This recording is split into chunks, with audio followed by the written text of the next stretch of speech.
Faire construire sa maison au Luxembourg, c'est le projet d'une vie, on est bien d'accord. C'est une aventure passionnante, mais soyons honnêtes, ça peut aussi paraître un peu vertigineux. Dans cette présentation, on va décortiquer ensemble chaque étape pour que ce rêve devienne une réalité, et ce, sans mauvaise surprise. Eh oui, cette phrase, elle résume tout. Construire sa maison, c'est tellement plus que des briques et du ciment. C'est un engagement énorme, à la fois financier et émotionnel. Notre but aujourd'hui, c'est simple, donner toutes les clés pour que cette grande aventure se passe le mieux possible. Alors pour y voir clair et ne pas se perdre en chemin, on a découpé ce grand projet en 7 étapes bien logiques. Du financement jusqu'à la remise des clés, on va suivre cette feuille de route ensemble, pas à pas. Bon, rentrons dans le vif du sujet. Avant même de commencer à imaginer les plans ou à choisir la couleur de la cuisine, il y a 2 questions fondamentales à se poser. Ça prend combien de temps? Et surtout, combien ça coûte? Et là, les chiffres parlent d'eux-mêmes. Il faut prévoir en moyenne entre 12 et 18 mois, du moment où on a le permis jusqu'à l'emménagement. Côté budget, attention, la fourchette est très large. Ça commence autour de 700 000 €, mais ça peut grimper bien au-delà des 2 millions.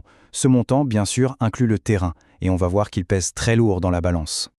On en arrive donc aux 2 piliers, aux fondations même du projet, l'argent et l'endroit où l'on va construire. Si l'un de ces 2 points n'est pas solide, tout le reste devient très compliqué. Heureusement, il existe des coups de pouce pour alléger un peu la facture. Le plus connu, c'est le Bellegen Act. Et franchement, c'est à ne pas rater. Ce crédit d'impôt peut faire économiser jusqu'à 80 000 € à un couple sur les frais d'enregistrement. C'est une aide énorme à bien avoir en tête. Ce graphique, il est super parlant pour comprendre où va l'argent. Regardez bien, le terrain, à lui seul, peut représenter 40% du budget total. La construction en elle-même, c'est environ la moitié. Et puis, il y a les fameux 10% de frais annexes. Vous savez, l'architecte, le notaire, les différents raccordements. Un petit conseil, prévoyez toujours une marge pour les imprévus. Et le Bellegen Act, ce n'est pas tout. L'État propose tout un éventail d'aides. La prime d'accession, la prime d'épargne et aussi les subventions climat bonus si on fait des choix écologiques. La super bonne nouvelle, c'est qu'elles sont souvent cumulables. Donc un seul mot d'ordre, il faut bien se renseigner pour maximiser son budget. Passons au terrain. S'il y a un seul conseil à retenir, c'est celui-ci. Avant de signer quoi que ce soit, rendez-vous au service de l'urbanisme de la commune. C'est là-bas qu'il faut demander à voir le PAG, le plan d'aménagement général. C'est le document qui confirme que le terrain est bien constructible et qui fixe toutes les règles du jeu. C'est une étape cruciale. Ok, le budget est bouclé, le terrain est trouvé, parfait. On peut maintenant entrer dans la phase la plus créative, la conception. C'est le moment de transformer les rêves en plans bien concrets pour ensuite obtenir le fameux feu vert de l'administration. Il faut savoir qu'au Luxembourg, aujourd'hui, on ne construit plus comme avant. Depuis 2017, toutes les nouvelles maisons doivent respecter la norme NZEB pour Nearly Zero Energy Building. Qu'est-ce que ça veut dire en clair? Que la maison doit être ultra performante. Isolation au top, étanchéité à l'air parfaite et une ventilation contrôlée. L'objectif, c'est d'atteindre les meilleures classes énergétiques, AAA ou AA. Pour dessiner cette maison, il y a 2 grandes options. Soit on passe par un architecte indépendant, et là, c'est le sur-mesure total, un contrôle maximal sur chaque détail. Soit on choisit un constructeur clé en main. C'est l'option de la simplicité, avec un prix ferme et un seul interlocuteur. La contrepartie, c'est un peu moins de flexibilité. Le choix dépend vraiment des priorités de chacun. Le permis de construire, ça peut paraître intimidant, mais en fait, le processus est assez balisé. On dépose le dossier complet à la commune, le service de l'urbanisme l'étudie, ce qui prend en général entre 6 et 12 semaines, et si tout est en ordre, on reçoit l'autorisation. Il n'y a plus qu'à payer une petite taxe, afficher le permis sur le terrain, et le chantier peut démarrer. Et on arrive à la phase la plus spectaculaire, celle que tout le monde attend, le chantier.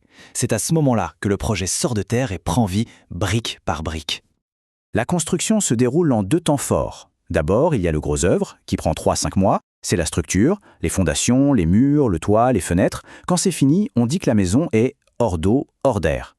Puis on enchaîne avec le second œuvre pendant 4 à 6 mois. Là, on s'occupe de tout l'intérieur pour rendre la maison habitable.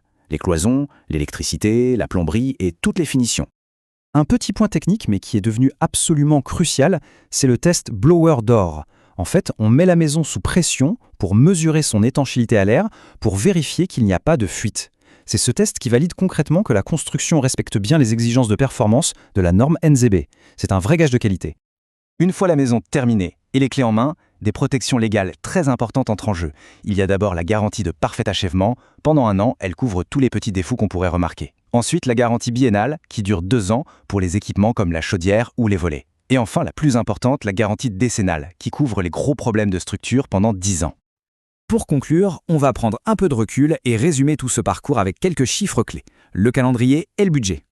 Ce tableau, c'est une super synthèse. On voit bien la durée et le coût de chaque phase. Ce qu'il faut surtout retenir, c'est que si on se concentre sur la construction sol, sans le terrain, on arrive à un coût au mètre carré qui se situe entre 2500 et 3500 €. Et la durée totale, eh bien on retombe bien sur notre estimation du début, entre 12 et 18 mois pour l'ensemble du projet.